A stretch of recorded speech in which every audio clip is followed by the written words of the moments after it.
Hay lugares que no deberían existir. Hay lugares que el tiempo intentó borrar, pero no pudo. Lo que voy a contarles sucedió hace 3 años, en un pueblo que prefiero no nombrar. No porque no recuerde el nombre, sino porque si lo digo, siento que algo me escucha.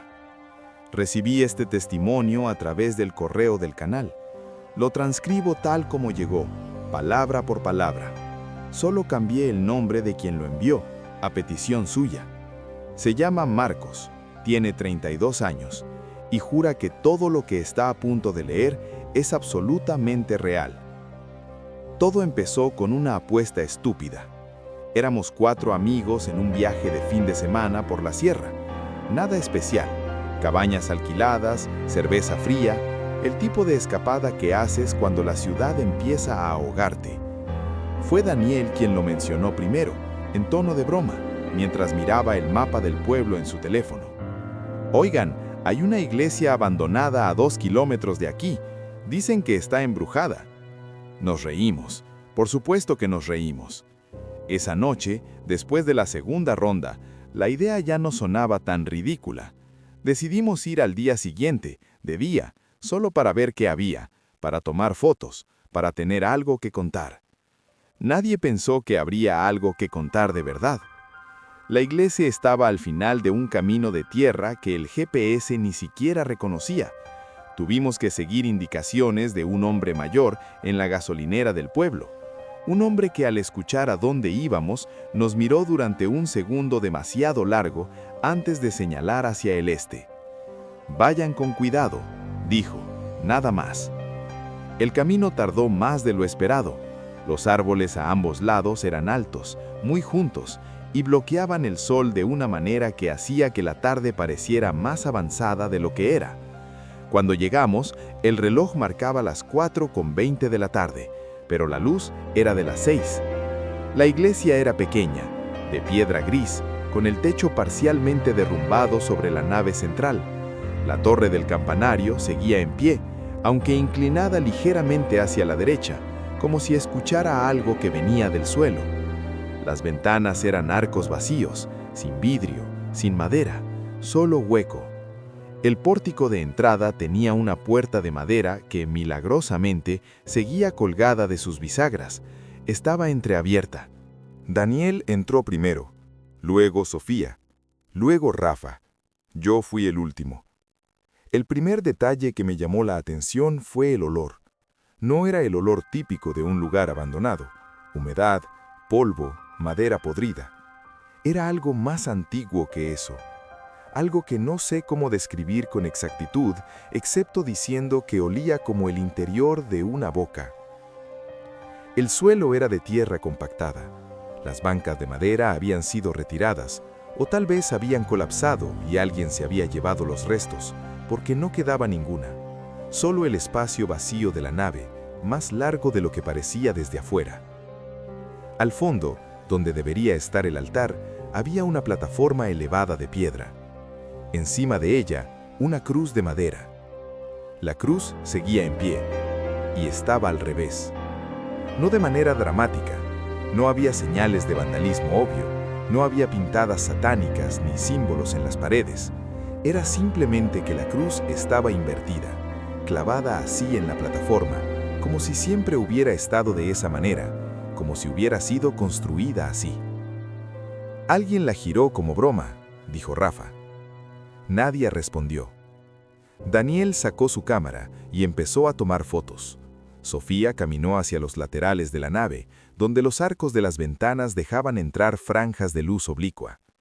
Rafa se quedó cerca de la entrada, con las manos en los bolsillos, mirando el techo. Yo me quedé mirando la cruz. Hay cosas que no puedes explicar racionalmente, pero que tu cuerpo entiende antes que tu mente, como cuando sientes que algo se mueve en la oscuridad antes de verlo, como cuando el vello de tus brazos se eriza sin razón aparente. Mi cuerpo, parado frente a esa cruz invertida, estaba intentando decirme algo. No lo escuché. Empezamos a explorar. El lateral derecho de la nave llevaba a una sacristía pequeña, la puerta parcialmente bloqueada por escombros. La empujé con el hombro y cedió. Adentro había una mesa de madera derruida, unas estanterías vacías y en el suelo una Biblia. Una Biblia abierta. Las páginas estaban amarillas, frágiles, muchas de ellas pegadas entre sí por la humedad, pero estaba abierta. Y en las páginas que se podían leer, alguien había subrayado frases con algo oscuro, algo que podría haber sido tinta, pero que tenía el color equivocado. No la toqué. Fue Sofía quien gritó primero. No fue un grito de terror, fue más bien un grito de sorpresa, el tipo de sonido que haces cuando algo te asusta de golpe. Corrí hacia la nave principal y la encontré señalando hacia arriba, hacia el arco roto del ábside, justo por encima de la cruz invertida. ¿Qué es eso?, preguntó. Tardé unos segundos en verlo. La luz no ayudaba, pero cuando mis ojos se ajustaron, lo vi. En la pared de piedra, justo encima de donde habría estado el altar original, había figuras talladas. No eran figuras religiosas normales, eran figuras humanas, sí, pero con las proporciones equivocadas. Cuerpos demasiado largos, cabezas demasiado pequeñas, y todas miraban hacia abajo, hacia el interior de la iglesia, hacia nosotros. «Son viejas», dijo Daniel, con la voz un poco más baja que antes. «Medievales, seguramente, estilo románico o algo así». Asentí. Quería creerle. Fue entonces cuando escuché el sonido. Era difícil de definir. No era un golpe, no era un paso. Era más parecido al sonido que hace alguien cuando mueve los labios sin emitir voz. Ese susurro de aire que precede a las palabras. Venía de todas partes y de ninguna, o tal vez venía de abajo. ¿Escucharon eso?, pregunté. Daniel y Sofía me miraron. Rafa, que seguía cerca de la entrada, frunció el ceño. «No escucho nada», dijo. Pero sí lo escuchaba, estoy seguro. Lo escuchaba en los dientes, más que en los oídos, como una vibración. Propuse que nos fuéramos. Me dijeron que era demasiado pronto, que acabábamos de llegar, así que me senté en el suelo de tierra, cerca del centro de la nave, y saqué mi teléfono para grabar video mientras los demás seguían explorando. Fue la peor decisión que tomé ese día. Mientras grababa, sin moverme, sin hablar, el sonido fue haciéndose más claro, no más fuerte, más claro, como cuando ajustas la sintonía de una radio y de repente las palabras se separan del ruido. Y entendí, con una certeza que no puedo justificar, que el sonido tenía palabras. No pude descifrarlas, eran demasiado bajas, demasiado distorsionadas, pero había una cadencia, una repetición, como una letanía, como un rezo. Miré el video más tarde, ya de vuelta en la cabaña, con las luces encendidas y los 4 reunidos alrededor de la pantalla. El video mostraba exactamente lo que yo había grabado, el interior vacío de la iglesia, los arcos de luz, la cruz invertida al fondo. Pero había algo más. En el lateral izquierdo de la nave, en la sombra que dejaba el arco de una ventana tapiada, había una silueta.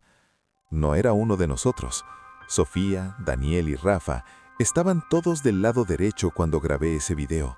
Lo comprobamos, frame a frame. La silueta era alta, demasiado alta para ser una persona. Estaba de pie, completamente inmóvil, y tenía la cabeza ligeramente inclinada, como si escuchara. Como la torre del campanario. Nadie habló durante un buen rato. Rafa fue el primero en decir que seguramente era un efecto de la luz, una sombra proyectada de una manera extraña por las grietas del techo. Daniel dijo que tenía razón. Sofía no dijo nada. Yo tampoco. Esa noche no dormí bien. No dormí nada en realidad. Me quedé mirando el techo de la cabaña, escuchando el silencio del bosque y pensando en esa silueta, en lo inmóvil que estaba, en que ninguno de nosotros, mientras estuvimos dentro de la iglesia, la vimos, lo que significa que estuvo ahí todo el tiempo, mirando. Al día siguiente, cuando estábamos recogiendo las cosas para volver a la ciudad, encontré algo en mi mochila, algo que no puse yo. Era una página arrancada de una Biblia. Tenía las mismas marcas que las de la Biblia en la sacristía, frases subrayadas con esa sustancia oscura. Pero había algo más. Al pie de la página, escrito con letra apretada y uniforme, había una oración. No en español, no en latín, en algo que no reconocí. La página tenía olor, el mismo olor que tenía la iglesia, el olor de una boca. La tiré, la arrojé a la basura de la cabaña antes de salir, sin decirle nada a los demás. No quería que lo vieran, no quería hablar de ello. Pero eso no fue lo peor. Lo peor fue que, cuando llegué a casa esa noche y abrí mi mochila para deshacer el equipaje, había otra página, distinta. Misma letra apretada al pie, mismo olor. La tiré también. A la mañana siguiente había otra. Las he tirado durante 3 años. Siguen apareciendo. No siempre en la mochila, a veces en el cajón de mi mesita de noche, a veces entre las páginas de libros que no he abierto en meses, una vez dentro de mi billetera. Nunca las leo, nunca. Pero hay noches cuando el silencio es muy profundo y estoy en ese estado entre el sueño y la vigilia que escucho las palabras de todas formas, la misma cadencia, la misma repetición, como una letanía. Como un rezo. Y en esos momentos siento, con esa certeza irracional que no puedo justificar, que hay algo de pie en el rincón de mi habitación, con la cabeza ligeramente inclinada, escuchando. Hace 2 semanas, Daniel me llamó. Me dijo que había estado revisando las fotos que tomó ese día en la iglesia, las que tenía en su cámara, no las del teléfono. Las había olvidado por completo hasta que encontró la tarjeta de memoria mientras limpiaba un cajón. Me dijo que en las fotos del altar, en las que tomó de la cruz invertida, había algo que no habíamos visto. Al pie de la plataforma de piedra, en el ángulo que quedaba justo debajo de la cruz, había marcas en el suelo. No eran aleatorias, eran circulares, concéntricas, precisas, como si alguien hubiera trazado un diseño cuidadosamente durante mucho tiempo. Me mandó una foto. La abrí, la cerré de inmediato. No porque el diseño fuera amenazante o reconociblemente satánico, sino porque en el centro del círculo, claramente visible en la foto, había algo que ninguno de nosotros había visto mientras estuvimos ahí. Una figura tumbada, boca abajo, inmóvil. Le pregunté a Daniel si había llamado a la policía. Me dijo que sí. Me dijo que la policía fue a la iglesia y que no encontraron nada. Ninguna figura, ningún cuerpo, ninguna marca en el suelo. Solo la cruz invertida. Solo las figuras talladas en la pared. Solo el olor. Le pregunté cómo sabía que la policía había olido algo. Daniel tardó un momento en responder. Marcos, dijo Daniel con la voz diferente. En ese pueblo no hay gasolinera. No he vuelto a hablar con Daniel desde esa llamada. No sé si es porque tengo miedo de lo que pueda decirme, o porque tengo miedo de lo que pueda escuchar detrás de su voz. Eso fue lo último que Marcos escribió en el correo. Hay una postdata. No busquen la iglesia, no porque no vayan a encontrarla, sino porque si la encuentran, significa que ya los encontró a ustedes primero. No sé qué hacer con esto. No sé si creerle del todo o si hay una explicación racional para cada cosa que describió. Tal vez sí la hay, pero recuerdo que cuando terminé de leer su correo, lo primero que hice fue mirar el rincón de mi habitación y respiré cuando no vi nada, aunque durante un segundo, solo un segundo, no estuve completamente seguro. Si quieren contarme si alguna vez visitaron un lugar que les dejó esa sensación, que algo en él no estaba bien, dejen su historia en los comentarios. Estoy leyendo cada uno. Y si escuchan algo mientras escriben, no se den la vuelta.